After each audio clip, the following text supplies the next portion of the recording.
नमो नीलकंठाय, नमो विश्वरूपाय, नमो महादेवाय। नमस्कार, स्वागत है आपका सनातन भाव पर। सनातन धर्म में भगवान शिव को अनंत कहा गया है, जिसका न आदि है न अंत। अक्सर हम शिव चालीसा या मंत्रों में उनके कई नाम सुनते हैं, लेकिन क्या आपने कभी सोचा है इन नामों के पीछे की क्या शक्ति है? क्यों उन्हें पशुपति कहा जाता है? क्यों वे मृत्युंजय कहलाते हैं? आज हम महादेव के उन 11 शक्तिशाली नामों की गहराई में उतरेंगे, जिनका वर्णन पुराणों में मिलता है। यह केवल नाम नहीं, बल्कि जीवन जीने के सूत्र हैं। चलिए पूरी श्रद्धा से शुरू करते हैं सनातन भाव की यह विशेष प्रस्तुति। पहला नाम है आशुतोष। इसका अर्थ है आशु यानी जल्दी, तोष यानी संतुष्ट हो जाए। देवताओं में जहाँ अन्य देवों को प्रसन्न करने के लिए कठोर तपस्या चाहिए, वहीं शिवजी केवल एक लोटा जल और भाव से प्रसन्न हो जाते हैं। उन्हें भोलेनाथ इसलिए कहा जाता है क्योंकि वे भक्त का चातुर्य नहीं, उनका हृदय देखते हैं। क्या आपने भस्मासुर की कथा सुनी है? भोलेनाथ ने यह नहीं देखा कि वह राक्षस है, उन्होंने केवल उसकी तपस्या देखी और वरदान दे दिया। यह नाम हमें सिखाता है कि सरलता ही ईश्वर तक पहुंचने का सबसे छोटा रास्ता है। दूसरा नाम है नीलकंठ। यह नाम तब पड़ा जब सृष्टि को बचाने के लिए शिवजी ने हलाहल शिव को अपने कंठ में रोक लिया। नीलकंठ का अर्थ केवल विष पीना नहीं है, यह प्रतीक है हमें अपने भीतर की करवाहट, क्रोध और नकारात्मक को बाहर नहीं फैलाना चाहिए, बल्कि उन्हें आत्मनियंत्रण से शांत करना चाहिए। जब आप अपने जीवन की मुश्किलों को बिना दूसरों को दुख दिए सहते हैं, तब आपके भीतर का शिव तत्व जागता है। तीसरा नाम है पशुपति। अक्सर लोग इसका अर्थ केवल पशुओं के स्वामी समझते हैं, लेकिन इसका गहरा अर्थ है हमारी पांचों इंद्रियां और हमारा अहंकार। हम सब अपनी वासनाओं और आदतों के पशु बने हुए हैं। महादेव पशुपति बनकर हमें इन पाश्विक प्रवृत्तियों से मुक्त करवाते हैं। इस नाम का स्मरण करने से मानसिक चंचलता शांत होती है और व्यक्ति को आत्मज्ञान की प्राप्ति होती है।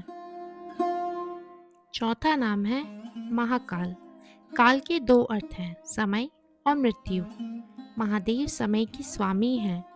जो जन्म लेता है उसी समय के साथ समाप्त होना है, लेकिन महाकाल वह है जो समय से परे है।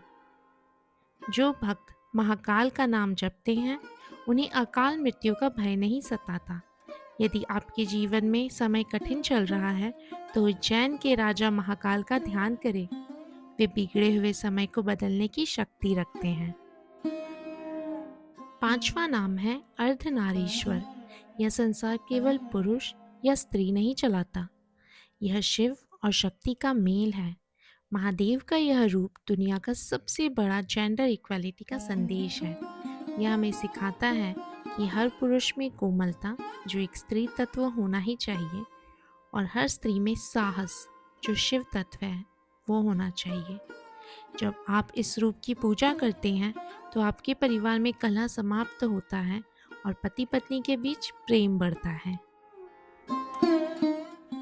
अंत में मृत्युंजय, मृत्यु पर विजय पाने वाले। यहाँ मृत्यु का अर्थ केवल शरीर का अंत नहीं, बल्कि मोह और अज्ञान की मृत्यु है, और विश्वेश्वर जो पूरे ब्रह्मांड के स्वामी हैं। भक्तों, नामों के साथ साथ भगवान शिव के निराकार स्वरूप यानी शिवलिंग को समझना भी बहुत ज़रूरी है। कई लोग शिवलिंग का अर्थ गलत समझते हैं, लेकिन संस्कृत में लिंग का अर्थ होता है प्रतीक या चिन्ह। शिवलिंग उस अनंत ऊर्जा का प्रतीक है जिससे पूरा ब्रह्मांड पैदा हुआ है। क्या आप जानते हैं, दुनिया का सबसे पुराना परमाणु केंद्र की बनावट भी शिवलिंग जैसी है। यह कोई संयोग नहीं है। हमारे ऋषियों ने हजारों साल पहले जान लिया था कि शिवलिंग ब्रह्मांडी ऊर्जा का स्रोत है। इसलिए जब हम शिवलिंग पर जल चढ़ाते हैं, तो वह केवल एक धार्मिक क्रिया नहीं, बल्कि अपनी मानसिक अशांति को शांत करने का एक विज्ञान है। पंचभूत, 5 तत्वों में शिव। भक्तों, महादेव को पंचानन भी कहा जाता है, जिसका अर्थ है 5 मुख। ये 5 मुख हमारे ब्रह्मांड के 5 तत्वों पृथ्वी, जल, अग्नि, वायु और आकाश का प्रतीक है। दक्षिण भारत में 5 ऐसे मंदिर हैं जिन्हें पंचभूत स्थल कहा जाता है। क्या आप जानते हैं? तिरुवनमलाई में महादेव अग्नि के रूप में पूजे जाते हैं और जम्बूकेश्वर में वे जल तत्व का प्रतिनिधित्व करते हैं।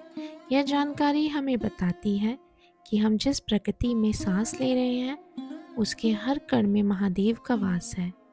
जब आप प्रकृति का सम्मान करते हैं तो आप अनजाने में ही शिव की पूजा कर रहे होते हैं। आइए जानते हैं शिव जी के अभिषेक में क्यों चढ़ाते हैं दूध और शहद। अक्सर लोग सवाल करते हैं कि शिवलिंग पर इतनी चीज़ें क्यों चढ़ाई जाती हैं।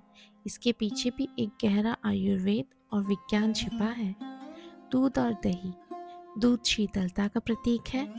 महादेव ने विष पिया था, इसलिए उनके शरीर के ताप को शांत करने के लिए ठंडी चीज़ चढ़ाई जाती है। आध्यात्मिक रूप से यह हमारे मन को शांत करने का संदेश है। शहद। शहद चढ़ाने से वाणी में मिठास आती है और जीवन के कड़वे अनुभव दूर होते हैं। गन्ने का रस। यह लक्ष्मी और समृद्धि का प्रतीक है।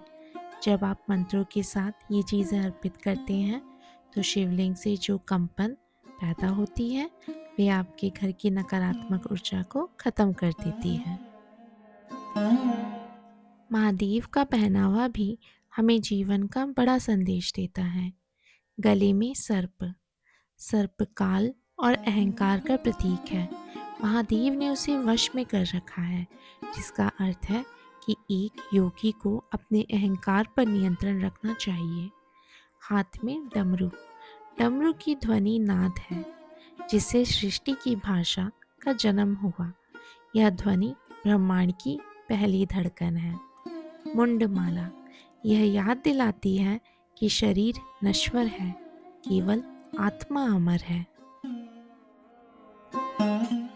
भक्तों, जब महादेव के नामों की बात करते हैं तो एक ऐसा मंत्र है जो साक्षात काल को भी मात दे सकता है। वह है महामृत्युंजय मंत्र। ऋग्वेद का यह मंत्र भगवान शिव की स्तुति में सबसे शक्तिशाली माना गया है। चलिए आज इसके हर एक शब्द को गहरे अर्थ को समझते हैं, ताकि जब अगली बार आप इसका जाप करें तो आपकी आत्मा शिव से सीधे जुड़ सके। ओम त्र्यंबकं यजामहे सुगंधिं पुष्टिवर्धनम् उर्वारुकमिव बन्धनात् मृत्यु मोक्षि मामृता। आइए जानते हैं इस दिव्य मंत्र का एक एक शब्द हमसे क्या कहता है। ओम त्र्यंबकम यजामहे। त्र्यंबकम का अर्थ है 3 आँखों वाले महादेव। हम उन 3 नेत्रों वाले भगवान की पूजा करते हैं जो इस पूरे ब्रह्मांड को देख रहे हैं। सुगंधिम पुष्टिवर्धनम। जैसे एक फूल अपनी खुशबू सुगंध से वातावरण महका देता है, वैसे ही महादेव हमारे जीवन को दिव्य गुणों से महकाते हैं और हमारी शक्ति पुष्टि को बढ़ाते हैं। उर्वारुक में बंधनान। यहाँ उर्वारुक का अर्थ है ककड़ी। जैसे एक ककड़ी जब पूरी तरह पक जाती है तो वह बिना किसी कष्ट के अपने बेल से अलग हो जाती है।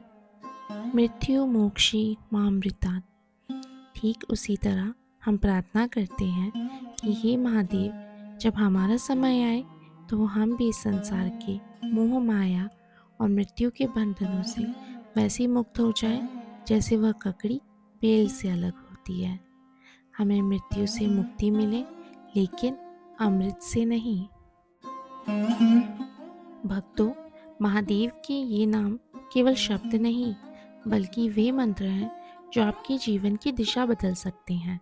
जब आप महाकाल कहते हैं तो आप समय की बाधाओं को तोड़ते हैं। जब आप आशुतोष कहते हैं तो आप अपनी सरलता से ईश्वर को पुकारते हैं। याद रखिए, शिव कहीं बाहर नहीं, आपके भीतर के मौन और विश्वास में बसते हैं। इस सोमवार जब आप शिवलिंग पर जल अर्पित करें तो इन नामों के अर्थ को अपने हृदय से महसूस कीजिएगा। महादेव आपकी हर मनोकामना पूर्ण करें, यही हमारी प्रार्थना है। अगर महादेव की इस महिमा ने आपके हृदय को छुआ है तो इस वीडियो को एक लाइक ज़रूर दें।